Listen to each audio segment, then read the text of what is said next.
Kia ora, and welcome to this overview of the proposed new accounting standard for transfer expenses, PBE IPSAS 48. The proposed standard is based on the International Public Sector Accounting Standards Board's IPSAS 48 and has been modified to be fit for purpose for New Zealand. I'm Kylie Berry, Senior Project Manager at the XRB. First of all, what is a transfer expense? It is an expense arising from a transaction other than taxes in which an entity provides a good, service, or other asset to another entity without directly receiving any good, service, or other asset in return. The entity providing the resources is referred to as the transfer provider in the proposed standard, and the entity receiving the resources is the transfer recipient. Examples of transfer expenses may include grants and donations, given in cash or other assets, and social welfare payments. Now, before we go any further, I want to touch on the benefits and costs of the proposals. A key benefit is that the proposed new standard would fill the gap in PBE standards, as there are currently no specific requirements addressing the accounting for transfer expenses. By filling this gap, PBE IPSAS 48 for transfer expenses would allow for increased consistency in the reporting of transfer expenses across the PBE sectors, using the latest international thinking. Other benefits include guidance on challenging accounting issues and the alignment of core principles for transfer expense accounting with those in the proposed new accounting standard for revenue, PBE IPSAS 47, which is currently also open for comment. Regarding costs, implementing PBE IPSAS 48 transfer expenses would require time and resources as entities get familiar with the detailed requirements. There will likely also be ongoing costs for periodic training of new staff. The proposed standard also includes new areas of judgment, which may create challenges. Overall, we do expect the benefits of the proposals to outweigh the costs.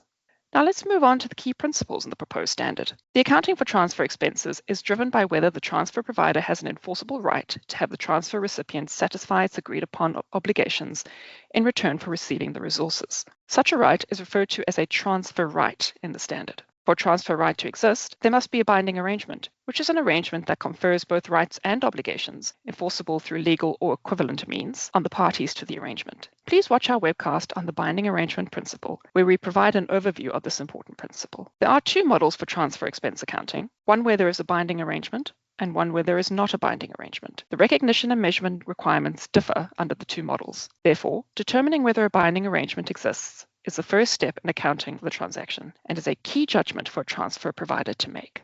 Now let's take a look at a high-level overview of the accounting model with binding arrangements. Here, the transfer provider will have one or more enforceable rights to performance from the transfer recipient and will also have an enforceable obligation to transfer resources to the recipient. For example, a funding organization may enter into a binding arrangement to transfer funds to a charity, which must then use them in specific projects.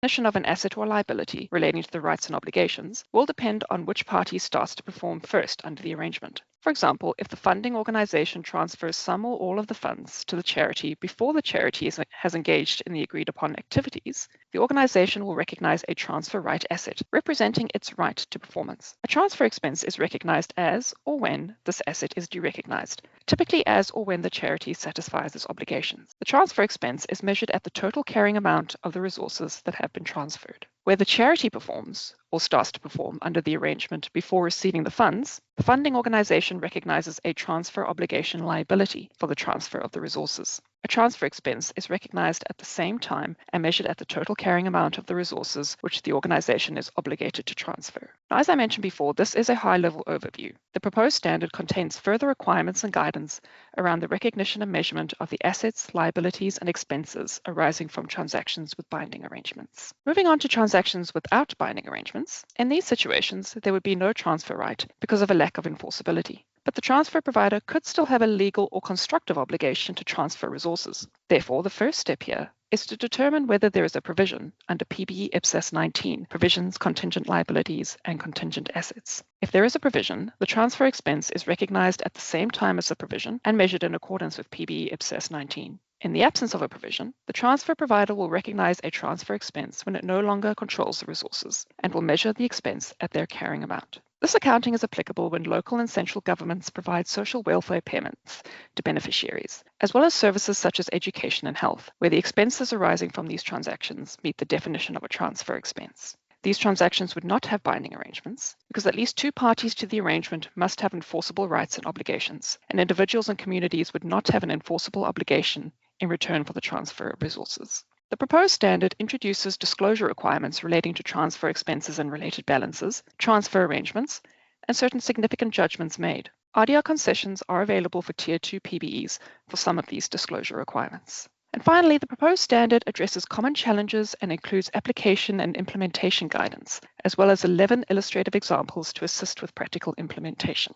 This brings us to the end of the webcast. You can find further webcasts on the binding arrangement principle and the revenue ED on our website. We would love to hear your feedback on these proposals, so please keep an eye on our website for details on events and other information relating to this consultation. And please note that this consultation closes on 1st of December 2025. Thank you and goodbye.